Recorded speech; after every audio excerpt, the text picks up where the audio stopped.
It's the Scotty Myers Show. Hey, welcome to this week's edition of the show. I'm your host, Scotty Myers. Lots and lots to cover in this episode. Obviously, we're going to get into the wrap-up of the Book of Boba Fett. We're going to get into that later in the show, and I can't do it without spoilers, so I'll let you know before I get into it. But we are going to definitely break down everything over the last couple episodes. So if you are not caught up when you're listening to this, again, there's going to be spoilers. Thanks so much for checking us out on socials. Of course, if you haven't yet, you can do so at Scotty Myers on Twitter or the Scotty Myers Show on Facebook and Instagram. Please do that. Also, there's a website, ScottyMyersMedia.com. You can check that out too. Let's dive right into it. We'll start with Marvel. A little bit of news this week, mostly casting news in the Sony Spideyverse realm. We'll get to that in a second. Couple other little tidbits that happened in the world of Marvel this past week. We got our first look at Mr. Knight, one of Moon Knight's kind of alter egos. It's kind of Moon Knight just in a business suit, really. It's a really cool look. The artist talked about it on Twitter and just said how mind-blowing it was for something that he created to now be, on screen. And I put myself in those shoes, that would be incredible.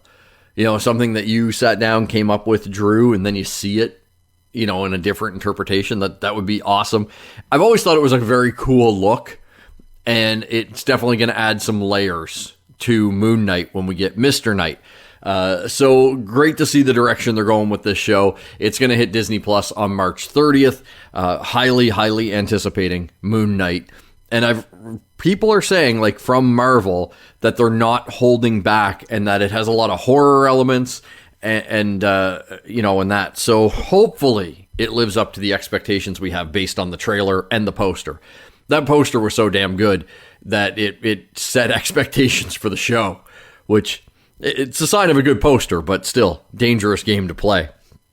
Speaking of Marvel TV shows, the Netflix ones, Daredevil, Jessica Jones, Luke Cage, Iron Fist, Punisher, and then anything kind of related to the Defenders, the rights have reverted back to Marvel on those characters, officially. We knew it was going to happen anyway. Of course, Charlie Cox had his little pop-up in Spider-Man No Way Home, as Matt Murdock. And we knew they were going back to Marvel, but it has now officially happened. So the door is now open for Marvel to either, continue forward with the cast that they have for these characters, or to recast them, or, however they see fit to use them. But it's another layer of characters that they now have in their tool belt. Outside of Spider-Man, I think Marvel now has all their characters back. And not having the Spider-Verse characters definitely hurts, but in a way it probably helps the Marvel Cinematic Universe, because Sony can go and make the Spider-Man movies. They're not easy movies to make, right? And they cost a ton of money. And now, Marvel, Disney doesn't have to do that. They get to focus on other characters and continue growing the MCU with, we're getting down to into some different tiered characters. Both companies are starting to mine the lesser known characters to almost better success than mining, the ones that we are so familiar with. So we'll be curious to see what Marvel does decide to do now that they have those characters back in the fold. So over at Sony, where they're working hard on continuing to build their Spider-Verse series of films, Russell Crowe has joined Kraven the Hunter. Aaron Taylor Johnson is cast in that as Kraven. That happened a while ago and kind of forgotten about. Good guy, good as far as actor goes, great and Kick-Ass. I'm curious to see him as Kraven. I actually picture Russell Crowe more as Kraven the Hunter than Aaron Taylor. So I'm curious to see what role Russell Crowe is going to play and just how a Kraven the Hunter movie is going to work. This is where I step back and I go, I don't know how this is going to do. Because you're taking a character that comic book fans are definitely familiar with, and a great character. But I don't know how he works in his own movie. If he was a Spider-Man villain, sure, which is what he is, But as his own flick, I do have some hesitations about that one. Same with the other casting, and I'm not on board with this casting as I think about it. Dakota Johnson has been cast as Madam Webb. Now, most of the iterations of Madam Webb that I am familiar with is a very old woman. Very old, very wise, very conniving, crafty, definitely messes with Spider-Man. And again, I guess she's helped Spidey at times too, so I don't want to put her in the full-on villain category, but, has been an antagonist as well over the years. But I just don't see Dakota Johnson pulling off Madam Webb. Maybe I'll be pleasantly surprised when it comes out and, she crushes it. But on paper, I kind of step back and go, this is a weird one to me. This is a bizarro casting, so we'll have to see how this works out. And again, this is another character where I don't know if this is going to work as a solo film. I really don't. I know Sony is desperate to have a universe. They've got Venom. They've got 2 films under their belt with Venom. They've already kind of teased Spidey and Venom meeting or showing up, whether that happens in Venom 3, Spider-Man 4, wherever that happens. That will happen sooner rather than later. But when they're fleshing it out with the rest of these characters, I just don't know. I think some of these characters like Madam Webb, you could, or even Kraven, as great as a character he is, you put him on the back burner and you give me a Black Cat movie or something like that first. There's lots of other avenues they could go down, and I'm not sure they're going down the right ones first. Believe me, I'm open to be proven wrong, but as I sit here, I'm not sure they're building that Spider-Verse the right way over there at Sony. Let's switch over to DC, shall we? Gotham Knights show has been given a pilot order at CW, and this is kind of spinning out of the video game. That hasn't even come out yet, but the reaction to the trailers and everything was so positive that some people were like, hey, let's make a Gotham Knights CW show. So right now it looks like it's going to focus on Nightwing, Bluebird, and Spoiler. Interesting picks. And I would guarantee that there was some, Warner Brothers, DC going like, you can't have Batgirl. How you going to do Red Hood on the CW, those types of things. So that's probably how we ended up at Bluebird and Spoiler. I'm a little, not going to lie, a little disappointed to see Nightwing here. I feel like that means us seeing Nightwing on the big screen is a while away. And maybe not even actively being developed, even though we've been told there's a Nightwing movie in development. It definitely feels like a stalled project, and when I see them throwing Nightwing in a CW show when he's already on Titans, in a multiverse, yes, we know there can be multiple versions of the same character, but I get that gut feeling of maybe that Nightwing movie is maybe dead in the water. Maybe. I'm hoping not. He's such a key character to DC Comics and to the DC universe overall, that it would be a shame if they kept regulating him to smaller things. And that's not criticize, they haven't casted Nightwing for this show yet, and Nightwing on Titans has done spectacularly well. It's just, I want to see Nightwing take his place as, if you've got your top tier, which is obviously, your primary Justice League members, Batman, Superman, Wonder Woman, Green Lantern, The Flash, Aquaman. If those are your top tier heroes, Nightwing is just underneath those. So I feel like the character deserves a little bit more and some big screen time. So we'll see if that's what this means. But to me, it doesn't seem like great news for the character and the movie that was supposed to be coming. Speaking of movies, Kevin Smith opened up and admitted that he pitched a DC Comics movie, and one that would definitely fit Kevin Smith's sensibilities. He pitched a Plastic Man movie with, he even had a star, Jim Parsons, Sheldon from Big Bang Theory, which when I think of Plastic Man and then physically, I'm like, you know what, that would have worked. How did this not get greenlit at the end of the day? You got Kevin Smith, who knows comic books inside and out. You got a guy who physically looks like him, has a comedic background. Kevin Smith definitely could write, I think, a decent Plastic Man script. I think this would have been a no-brainer.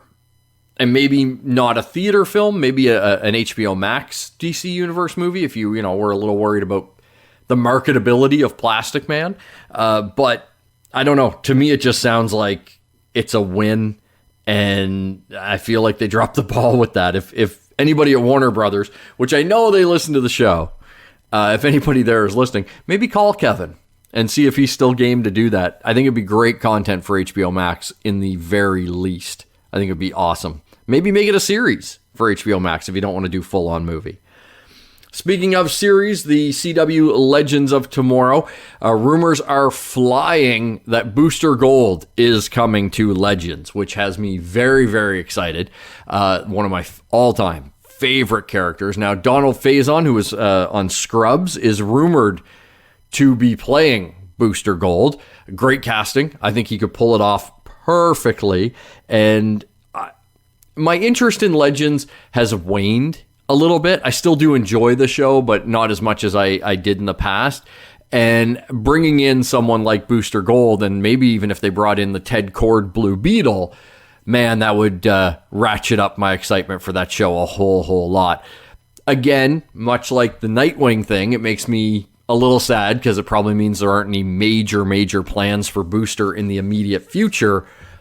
But man, oh man. That would I'm all on board for that, especially if he's got the suit and everything. Oh, I'm sold. I'm sold. Let's make it happen. In current DC shows, we had episode 7 of Peacemaker. This one I won't spoil, but I will say is probably my favorite episode so far. It opened with just really good stuff from John Cena in like solo acting work. He continues to really impress in this series. If more jobs don't come his way because of his work in Peacemaker, it's a crime. It really is.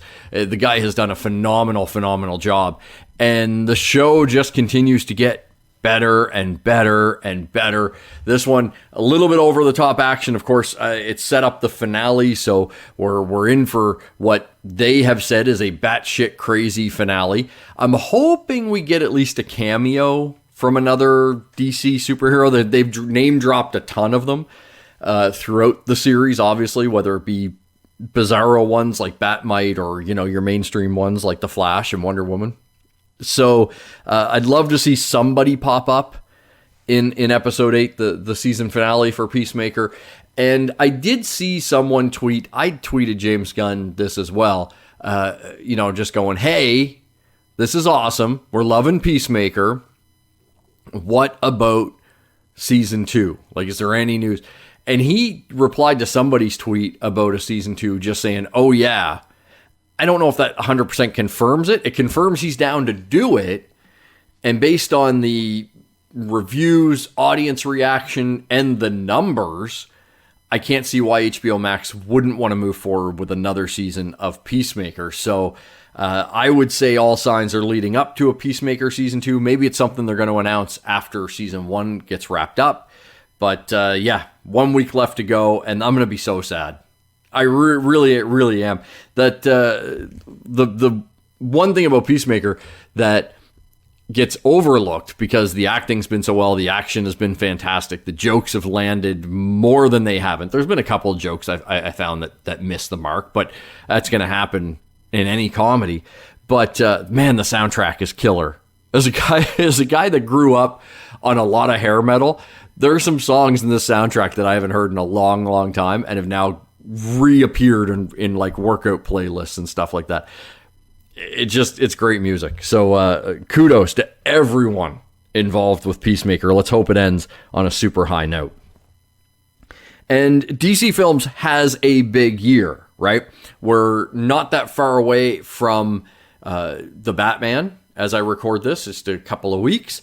And then, of course, we get Black Adam, The Flash, Aquaman, and The Lost Kingdom. Not to mention the animated League of Super Pets. And DC has taken out a Super Bowl spot highlighting the 4 big live-action movies they have coming this year to theaters. And it's a great spot. It really is. It's the world needs heroes, and it's showing us footage. The Batman footage it shows us, we've seen, in other trailers. So there wasn't anything really revealing there. But when we get into the other films, did we get to see some stuff. Like Black Adam, we got way more looks just at The Rock as Black Adam. Looks fantastic. And then we got to see the JSA in action. We got to see Hawkman spread his wings, Atom Smasher running through things. And to me, most importantly, Dr. Fate in all his glory, suited up. And then we also got to see him out of the suit. Pierce Brosnan, playing Dr. Fate. Just amazing. Amazing. Black Adam, the footage we saw in this little 1-minute Super Bowl ad, which is not cheap, by the way. Super Bowl ads, really fucking expensive. So DC shelling out the money, which also says to me they have a lot of faith. It would have been easy for them to buy an ad for the Batman, right? It looks great. People know the Batman character. They've probably heard about the movie already, so why not just spend a bunch of money on a movie that is probably going to do well? Or maybe you spend it on something like Black Adam, because, hey, it's got The Rock. Everybody loves The Rock. To spend the money on the spot and do it the way they did, to me, says that corporately, they have a lot of faith in all of these movies based on what they've seen. And based on what I've seen, I understand why. So, talked about how great Black Adam looked in the footage they've seen. The Flash footage, some of it we saw at DC Fandom, but there was definitely a way better look at the suit. And I've seen some people online shitting on it. I don't know why. I think it looks fantastic. It really does. It pops off the screen. The bright red color with the yellow kind of flowing through it, which would basically be the Speed Force flowing through it. Just to me, it pops. And that's what the Flash should do. The Flash should, jump off the screen at you. So I'm loving the aesthetic look of the Flash. I can't wait till we get to see a full-on trailer for it, though, because I really want to see Michael Keaton. Really want to see Michael Keaton as Batman. It'd be great if the trailer gave us a look at Michael Keaton and Ben Affleck side by side. If that shot even exists. And if it doesn't, why the fuck not? Because that is a money shot all day long. And then we didn't get a lot of Aquaman footage in it. We did get shots of him in the new stealth suit that will be part of the film. It looked like those were taken when the photos came out of him in the stealth suit a while back. And then there was a great underwater shot of Aquaman on the throne. If you want to talk about an Aquaman money shot, that was it. Just boom, there he is, King of Atlantis. Soak it in, people. And it's only there for a brief second, but it catches your eye immediately. And it's at the same time, the voiceover that's going on is talking about, what's greater than a king? A hero. And it's kind of the message of the whole ad is how we need heroes right now. And here come a bunch of them to save us in 2022. Couldn't have done this any better. This is, in my opinion, this is fantastic fucking marketing from DC. This is the way they should attack this. Like I said, it would have been really easy to pick one of these characters and just been like, here's an ad for their movie. To do it this way builds excitement for the entire slate of films that they have coming this year. And 2022, I think, is going to be a very, very big year for DC. That's not even to mention, like I say, the animated movie, the, stuff coming to HBO Max that's DC related. There's a lot of other DC content coming, as if 4 movies aren't enough. But I think this is just the perfect way to market this and to kick it off for 2022. So kudos, big kudos to everyone at DC for getting this right, in my opinion. And hopefully it pays off. Not saying it's going to pay off, but I'm just saying if I was sitting at the table, I would have greenlit this idea. I'd have co-signed on this. I think it's the way to do it. Let's switch over to Star Wars before I get into the book of Boba Fett and the spoilers there. Just a couple other little bits of Star Wars news, mostly around Disney Plus series. Ahsoka has cast Ray Stevenson in a villain role. Not sure if it's the villain role or just a villain role. Of course, speculation is the big bad in the Ahsoka series will be Grand Admiral Thrawn. Ray Stevenson could pull that off if that is the role he is cast in. You know, he could also be just another character, another villain. It's hard to say. There's a ton out there, but good casting. Ray Stevenson, a solid actor. So we'll see what he brings to Ahsoka. And we also got, I was hoping it was going to be the trailer, but it wasn't. But we did get our launch day for the Obi-Wan Kenobi series, which, if you're not looking forward to that, you don't have a pulse. Obi-Wan Kenobi will hit Disney Plus, the first episode, on May 25th. I know some of you are thinking, why did they do that? Why not go May 4th? Well, here's the thing. May 25th, 45th anniversary of the release of A New Hope. So the date has massive significance in the world of Star Wars. So why not, right? Then that way you're not overlapping series with Moon Knight. Moon Knight will be done by then. Perfect timing. So cannot wait for that to start. And I can't wait to see the trailer. I don't know when that will happen, but really looking forward to that. So on to the Book of Boba Fett. Gonna get into spoilers here. So as I say, if you are not caught up on the Book of Boba Fett, now's the time to dip out of this episode. You can come back in and pick up from here after you've seen everything and see if you agree with my thoughts on this or not. We're going to cover 2 episodes, episodes 6 and 7, because I missed last week's. I was going to do a recap of last week's, but I thought it'd be better to do 6 and 7 together as the series wrapped up. So we'll start with episode 6. Episode 6, again, here we go. We're getting into the spoilers. Episode 6 was awesome. So much Grogu. Like, sickeningly amounts of Grogu just being cute. Being trained by Luke. So we get to see Luke again, which was amazing. It looked even better than it did at the, surprise appearance of Luke at the end of The Mandalorian last season. And it was great to see Grogu being Grogu. He was using the Force to try to pull a frog over to himself to eat, which was, I felt terrible for the frog, but at the same time, I was laughing my ass off, watching him jump and just being cute. Like a good chunk of the episode 6 was just putting a big smile on my face. There was some snappy little dialogue as well. Ahsoka was there for a bit with Luke, and when the Mandalorian showed up, they had a little back and forth that Ahsoka said, I'm a friend of the family, which I thought was just a great little line. If you're familiar with Clone Wars and you've been kind of staying on top of the canon story, knowing that Ahsoka was Anakin's kind of apprentice, even though he wasn't a full-on Jedi, I still never fully understood that. But anyway, it was great. It was absolutely fantastic. And then that episode also kind of set up Ahsoka to branch off. Disney is doing and Star Wars, the people writing it there, Lucasfilm and that, they're doing a great job of setting up the other series that are coming without making it like a post-credit scene, right? So, Ahsoka kind of basically just says, I got to take off now. I got some stuff to do. Luke says, will I see you again? She's like, who knows? So they leave the door open for another Luke-Ahsoka visit at some point, but what happens there, the Mandalorian leaves a little gift for Grogu. And as we get later in the episode, Grogu is, Luke says, listen, you can stay here and have Yoda's lightsaber as your own, which is holy fuck. Or you can have this gift that was left for you by the Mandalorian. And if you pick that, then we will send you back to him. And, you're not going to be trained as a Jedi. Kind of wrapped up the episode for Grogu. At that point, we would find out his decision the next week. The other major thing that happened in episode 6 that was going to play so much into episode 7, we got our first appearance of a live-action Cad Bane, one of the best and most deadliest bounty hunters in the Star Wars universe. He showed up in Freetown with the mayor from The Mandalorian, who once had Boba Fett's armor, and basically kills him. Tells him to stand down, to not help Boba Fett in the upcoming war against the Pikes.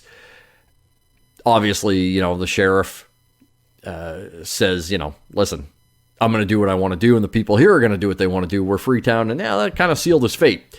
So, but just to see Cad Bane and the history that he has with Boba Fett made that appearance super, super special. Like, it was one of those ones, he's walking in, the shot was beautiful. He's walking in from the desert, and I'm looking, and you know, he's kind of coming in that desert haze, right? And you see the hat, and as a fan that's seen Cad Bane, I was like, ooh, wait a minute now, I know that hat. And then the closer he gets, before you even see his face, you're like, that's fucking Cad Bane. And then, yeah, all shit goes to hell. The sheriff, the deputy, they're toasted in Freetown, just like that. And that's kind of the main things that happened in episode 6. Really great, another solid episode. And it led right into episode 7, which we knew was going to be the war. And I've been saying on the podcast for a while that the slow burn that was the Book of Boba Fett was going to pay off. Right? It was that building to this battle. And boy, oh boy, did this thing pay off. It paid off, and then it paid interest that it didn't even owe, but it just gave us more.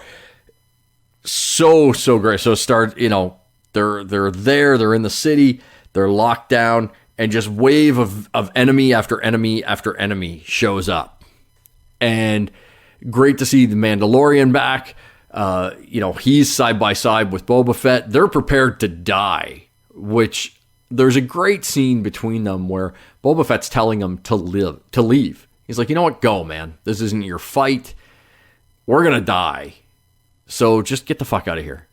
And the Mandalorian, is like, no, I gave you my word. This is the way. And Boba Fett's, oh, you believe in that bantha fodder, don't you?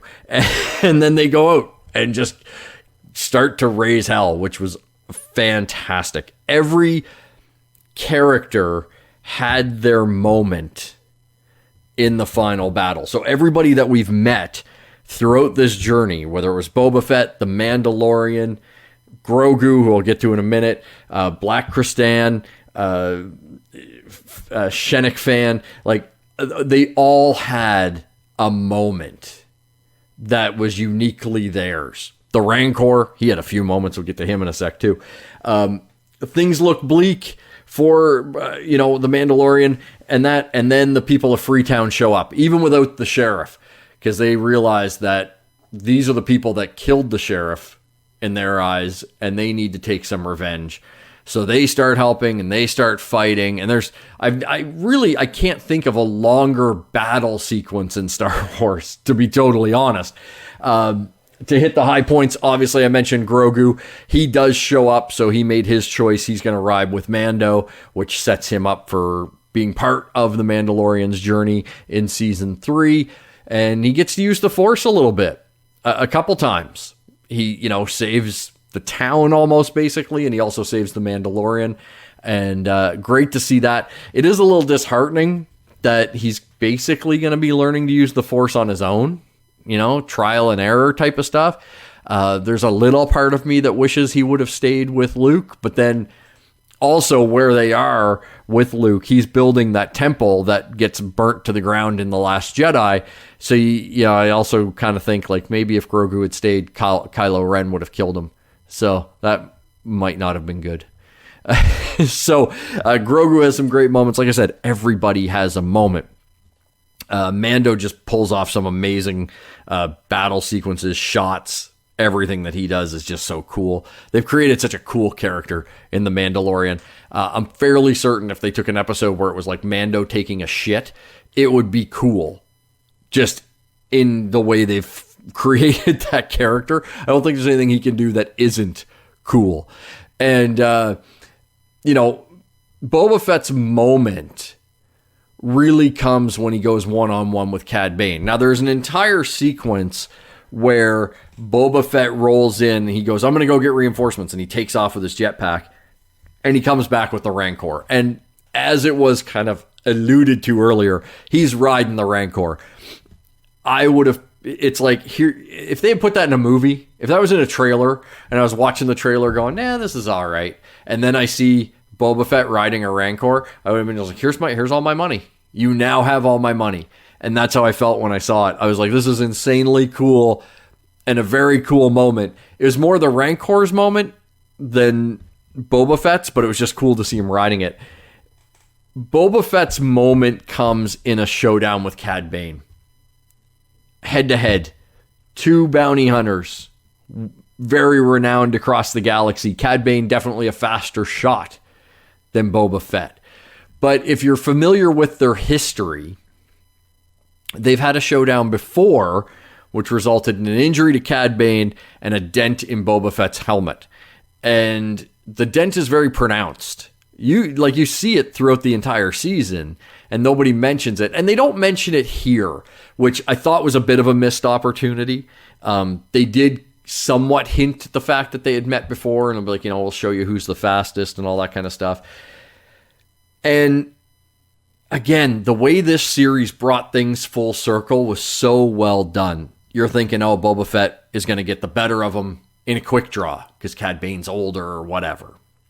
Nope. Cad Bane gets the draw on him. Boom. Shoots him. Down he goes. Obviously, his armor is protecting him. He starts reaching for his gun again. Boom. Shoots him. No. His armor is protecting him again, but Cad Bane's closing in. And Cad Bane, being the vicious killer that he is, he's enjoying this because he feels like he has Boba Fett dead to rights. So he's enjoying what is going to be a conquest, cementing, Cad Bane as the greatest bounty hunter of all time. And as he gets close to Boba Fett and he's got him lined up, his helmet's off, he's going to shoot him in the head and kill him. Boba Fett, carrying that Tusken Raider battle stick on his back, swipes it out, pulls him down, and uses that to defeat Cad Bane. A series of skills Cad Bane didn't know Boba Fett had. So all that time you're watching that, and you're thinking, this will probably pay off at some point. Didn't realize it was going to pay off that important. It wasn't, without those skills, Boba Fett's dead. Brilliant writing. Brilliant way to loop it back around. And then Boba Fett dispenses of Cad Bane mercilessly, which is fantastic. And the Boba Fett that some people have been whining that they haven't been getting. Oh, why am I not getting the killer bounty hunter? We're on a character journey here that's paid off, but we still get to see elements of that character throughout this entire episode. If you've been kind of, whining about not seeing the Boba Fett that you thought you wanted to see, you will see him in this episode. Very, very well done. And then Fennec Shan takes care of the Pike leadership on Tatooine. Again, stealthy, assassin-like. I don't know if there's much that Fennec Shan couldn't do. And just a brilliant, brilliant, brilliant episode. Now, having said all of that praise for the episode, I really don't have anything negative to say about it. I think my only thought is, where does Boba Fett go from here? Right? I'm not done with the character. And I know quite a few people that aren't either. I don't know if there's going to be a Book of Boba Fett Volume 2, or if we're just going to see, Boba Fett pop up occasionally, maybe in The Mandalorian. He does owe The Mandalorian a favor now for Mando helping him in battle. So that could lead to a pop-up in Mandalorian Season 3. But you also got to wonder, would the Hutts come back now that the Pikes have been taken out of Tatooine? Will another round of Pikes come to try to exact revenge? There's so many, underground, nefarious, mob-like clans in the Star Wars universe that there's lots of places you could go if you wanted to keep it that kind of organized crime battle for Boba Fett on Tatooine. So I don't know where they go with Boba Fett from here, but I'm hoping that they are not done with him. Because it's just too great a character to let walk off into the sunset. And speaking of that, there was a post-credit scene where we saw the sheriff who was shot by Cad Bane in a Bacta tank with the modifier, the guy that does body mods on people and helped keep Fennec Shan alive. So perhaps that's where the show goes. Maybe it's because there was an illusion made during the showdown between Cad Bane and the sheriff that, it's a shame he still didn't have his armor, Boba Fett's armor. So maybe that's where the show goes if they're going to do a season 2.